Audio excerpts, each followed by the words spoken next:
एक शायर का शेर है, मैं अकेला ही चला था जानिब मंजिल, लोग आते गए कारवां बनता गया। इस पे इसका आपके सवाल का इसका जवाब इतना ही है। और दूसरा यह है कि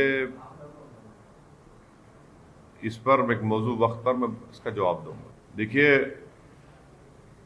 देश में सबको कोरोना वायरस से बचने के लिए वैक्सीन लेना ज़रूरी है, और चाहे वो कोविशील्ड हो या कोई वैक्सीन कोवैक्सीन हो।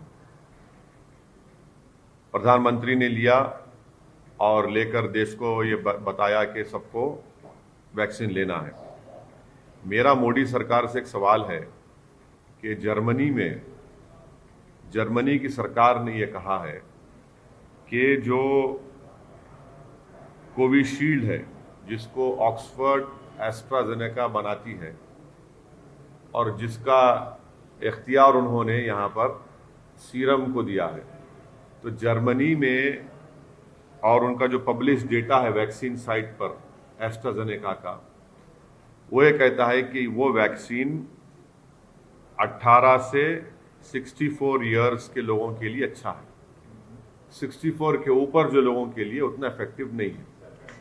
तो हम मोदी सरकार से पूछना चाहते हैं, क्या ये बात सच है कि एस्ट्राजेनेका का जो कोविशील्ड वैक्सीन है, जर्मन सरकार ये कह रही है कि 18 और 64 ईयर्स के लिए अच्छा है, उसके ऊपर के लोगों के लिए इफेक्टिव नहीं है। और आज इत्तेफाक भी यह है कि वजीर आजम ने कोवैक्सीन लिया है। मैं इस बात को मानता हूं कि सबको, देश में सबको लेना पड़ेगा, ये वैक्सीन लेना पड़ेगा, मगर सरकार से हम ये इस बात का मुतालबा करते हैं कि ज़रा इसका ये जो कन्फ्यूजन है, इस पर थोड़ा इस कन्फ्यूजन को दूर कर दें। अब वैक्सीन तो लेना है, और मैं उम्मीद करता हूं कि हर गरीब आवाम तक ये वैक्सीन सरकार उनको पहुंचाएगी। और क्योंकि आज भी लोगों की मौत हो रही है, जनता परेशान है, ख़ास तौर से भारत के 3-4 स्टेट्स में फिर से थोड़ा केसेस बढ़े हैं। इस पर मुझे इतना ही कहना।